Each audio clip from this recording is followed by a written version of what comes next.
Hello, Sister Goons. My name is Alex, and welcome back to Let's Play Pokemon Let's Go Pikachu. Holy Christ, that is a mouthful of a name.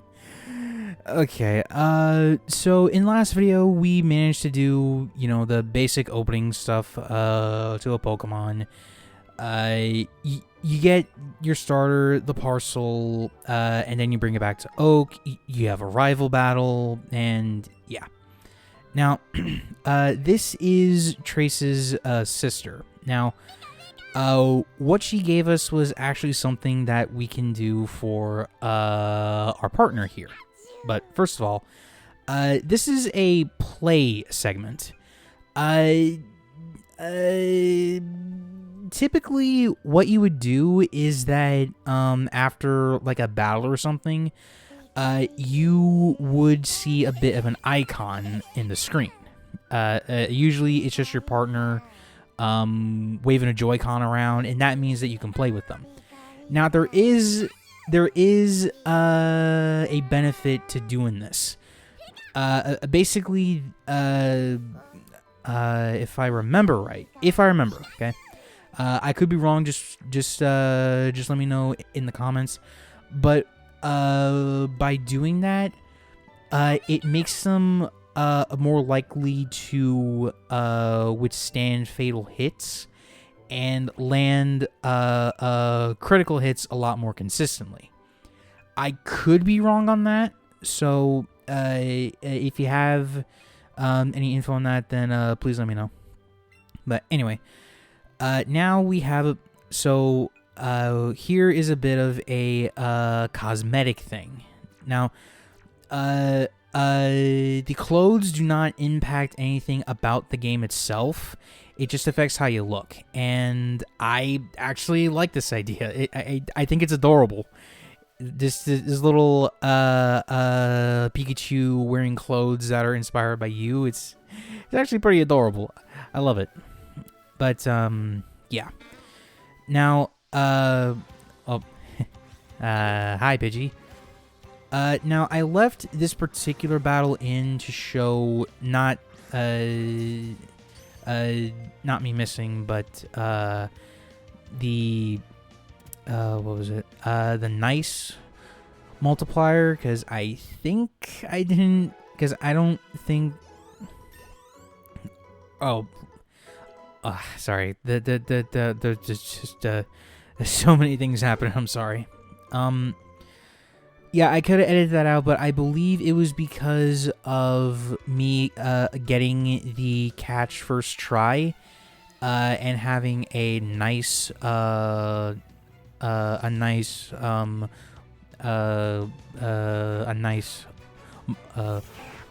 multiplier. God damn it, brain! Calm down. Okay, so I think that's the reason why I showed that particular Pidgey encounter, but I can't be too sure on that. It's been a little bit since I've actually seen this footage. Anyway, so this is our first trainer battle. It's nothing serious. It's just a Rattata, but we have to battle him either way so we can move forward. That's why I decided to keep him in. In fact, that's why I'm gonna keep a lot of battles in, actually.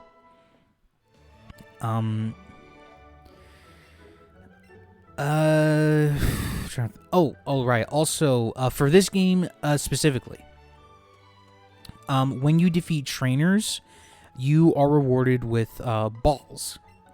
Oh, hold on a second. Sorry about that. So balls are kind of like a necessity for the game, because you need them in order to catch anything, really. So it is kind of nice to know that that once you beat a trainer, you are that you get something that will help benefit you in a way. But yeah, I don't know. Oh, and right here, if you are familiar with the Game Boy games, then you can find the Nidoran line here. And these are very great Pokemon to use, Nidoking or Queen. But for this playthrough, we are not going to be using it. I am just showing off this encounter. Well, you can also fight Trace up here again. He will have a Pidgey by this point in time, but unfortunately, I didn't do that battle, so... Oops. I'm sorry, but, you know, I just... I don't know. So, anyway. I figured let's get on with the story for a bit because I actually wanted to catch our second team member in this very video, which we'll do as soon as I get everything all sorted out and healed up. I believe this is the first time we've actually been inside of a Pokemon Center for this game, so I decided to leave this in. But any future attempts, I will leave out. So. You know. I believe what I'm doing here is that I'm getting, I'm getting rid of most of the Pokemon in my party, so that way I can, make a little bit of room, essentially, right? But just in case, I did keep Oddish there. I don't really know why, but oh well. Well, actually, I think I figured that if I couldn't get the Pokemon that I wanted in a timely manner, Oddish would be a bit of a decent substitute. So, I mean, not the worst thing in the world, but still, it would be kind of annoying. So, So for those of you who are not familiar with Kanto, where we're headed now is the Veridian Forest. This is our first quote-unquote dungeon for the game, and there are trainers abundant around here. Though there is a reason why I decided to come in here first and saving in this particular spot. So, in Pokemon Yellow, you could find the Kanto starters in the actual game itself, right? And you can do that here too. But there are a couple of things that you need to keep in mind. Either A, you can get them the hard way, as in a random encounter in the wild, or B, having an obscene amount of Pokemon caught. And I just caught a Caterpie, which gave me, you know, like an okay start. But there is a reason why I decided to start catching Pokemon here. Because there is a special Pokemon that that is a rare spawn in the forest. However, you need to have a catch combo, which is catching the same Pokemon multiple times in a row. So, also, this is the first huge encounter, where the Pokemon is larger than what the species normally is. Unfortunately, I had to go through so many different... Well, I shouldn't say so many, just like a handful of resets before I finally got lucky enough and got what I needed. Oh yeah, sorry. So, I tried to go for Caterpie first, then I went with Oddish, and I finally settled on Weedle. And as you can see in the top, as you saw in the top left, there was a catch combo rating. Basically, that is, sorry, I'm sorry. There's just like so many things happen right now. well, I feel like it's going at a bit of a fast pace for me, but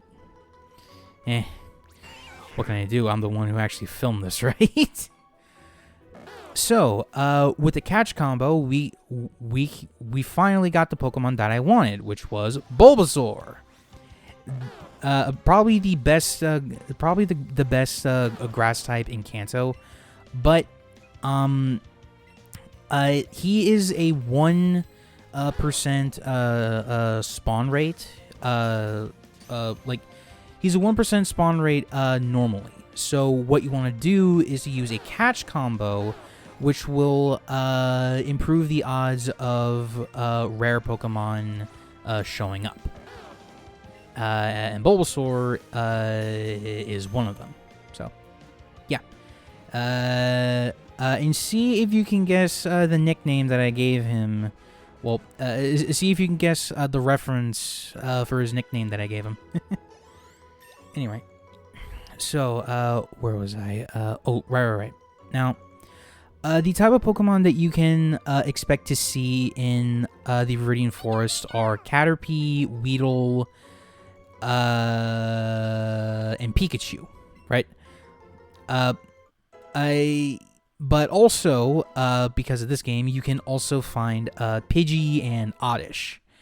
Now, there is a reason why you can find Oddish in here, but that will be explained another time.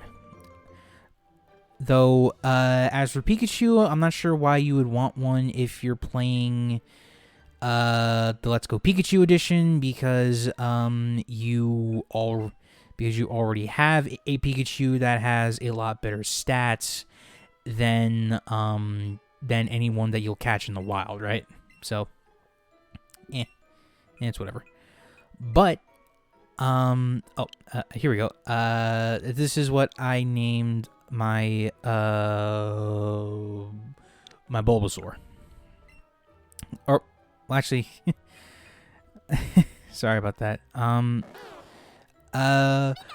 was actually checking out the nature, which was quirky, which, if I remember right, it's not bad nature for a Bulbasaur, especially considering that this is Gen 7 and we're not following Gen 1 rules. So, you know, maybe it's not too bad. I would have to double check it again, but you know, it is what it is, you know.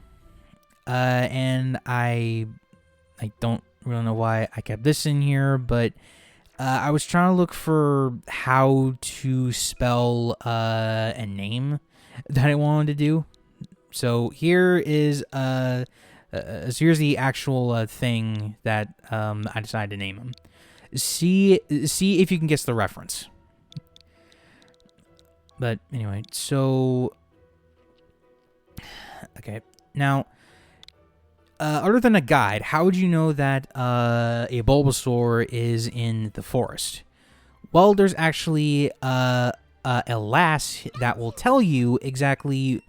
Well, they won't tell you exactly where a Bulbasaur is, but they will tell you that they have seen a Bulbasaur around. Oh, and also added Pidgey in my party because I kind of needed something that can help me get past the bugs in the forest, because that's what most trainers in here have. So, you know, it's nothing too it's nothing too serious. But I also decided to let Brute Root. That's what I called him. Well, also decided to take Brute Root out of the ball. I know for a fact that this will help out with certain things in the sorry. It'll help the likelihood of him landing critical hits, being able to tank more damage, you know, things like that. Like I know that will work for sure on certain Pokemon. Well, on most Pokemon on your team. But there's also a bit of an added benefit because they can help find items in the overworld, which is neat. Now, okay, so now that this is going, I'll probably talk about what I actually wanted to earlier. So, how you catch Pokemon gives you a lot more experience. As in, it depends on a few things. One, if it's the first time you're actually catching this Pokemon. Two, if you caught it on the first try. C, how big the Pokemon is compared to the average size and weight. And the combo, which is the amount of times you caught the same Pokemon. Now, combos can actually help you if you're shiny hunting. Though, bear in mind, combos can only work if you encounter the same Pokemon and catch it. Okay?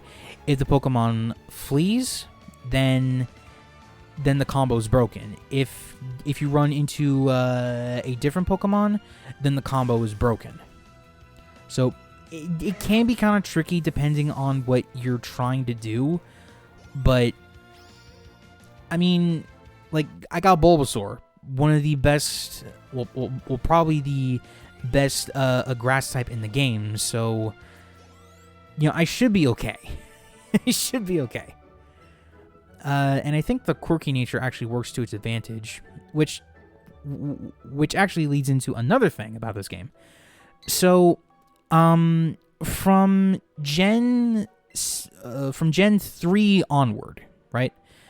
A Pokemon have had natures and abilities.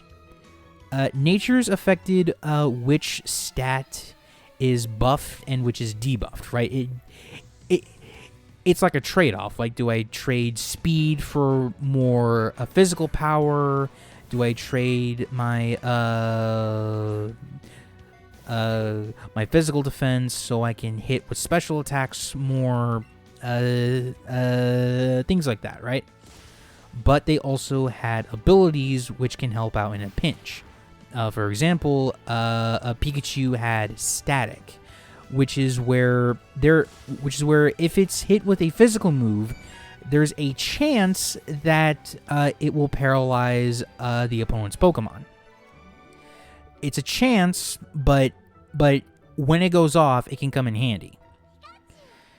Now, those are just some examples, right?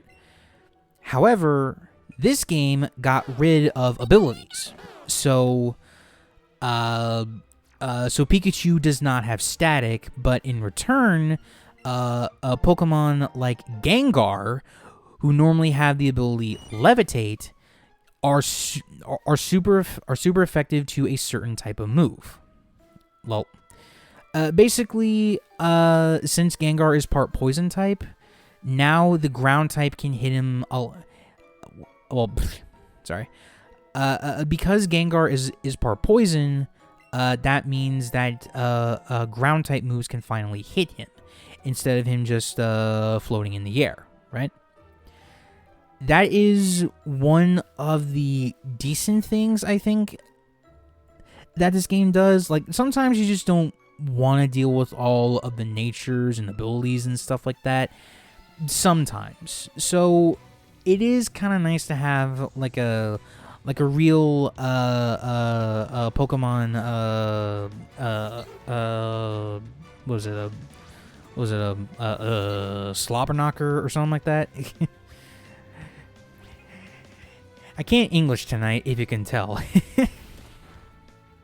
But yeah, we're almost out of the forest here, and I thought that every trainer had a bug, but apparently not.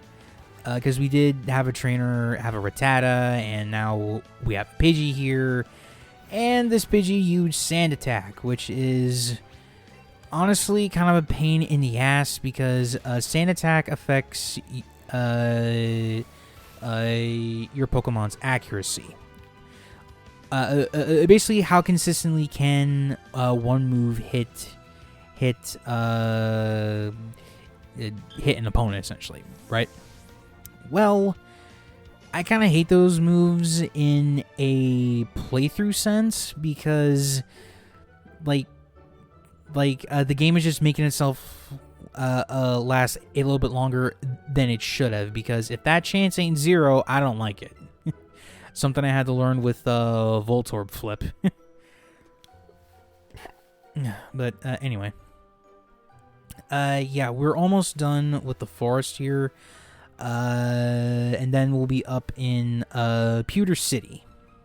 Now, this is a lure.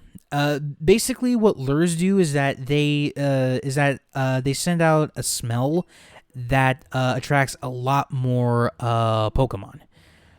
You can use it to lure out the more tricky ones, like for example, Bulbasaur, but I would not really recommend that. I really wouldn't. And plus, a Switch can't really handle all that processing anyway, so... Oh, well. Oh, right. Also in the forest, you can find these guys, Metapods. Really, they don't do much of anything. They just sit there and learn Harden. But it's not until they evolve into Butterfree, which we have seen which we saw in the overworld, actually. But again, this is Kanto, and bugs are not very good. And plus you do have access to Dark type moves, just not Dark type Pokemon, if that makes sense. Like, the Dark typing was not introduced in the original games. They were for Generation 2, which was Gold, Silver, and Crystal. Kanto does not have any Dark-type Pokemon, but it does retroactively have Dark-type moves, like Bite and Thief, for example, right? And they can hit Psychic types really hard, since a lot of them are physical, and most of a Psychic type's stats are invested in the special department. You know, the special attack, special defense, things like that. Well, now we're in a Pewter City, but unfortunately, we are not going to be taking care of the gym in this particular video because, well, I didn't know how long it would go, to be completely honest with you, so, yeah. And plus, we're not quite ready yet to face it. I did want to get a Brute Root up a few levels, because, again, the battles don't give you much experience anyway, so I just don't like it, man. But there was something that I wanted to talk about. What was I gonna say? Right. A Gen 1 with dark types and whatnot. So we have dark type moves, right? But no dark type Pokemon. However, in this game, you can get some dark type Pokemon, but you gotta go a little out of your way for it, if you catch my drift. But yeah, we can save that for, like, maybe in the next video or something like that. So, anyway. If you guys did enjoy the video, please be sure to leave a like, comment down below, and if you're new around here, please subscribe, because we're pretty close to hitting 1K subscribers, so, you know, that'd be kind of fun. Until next time, Social Goons, remember, reach for the stars.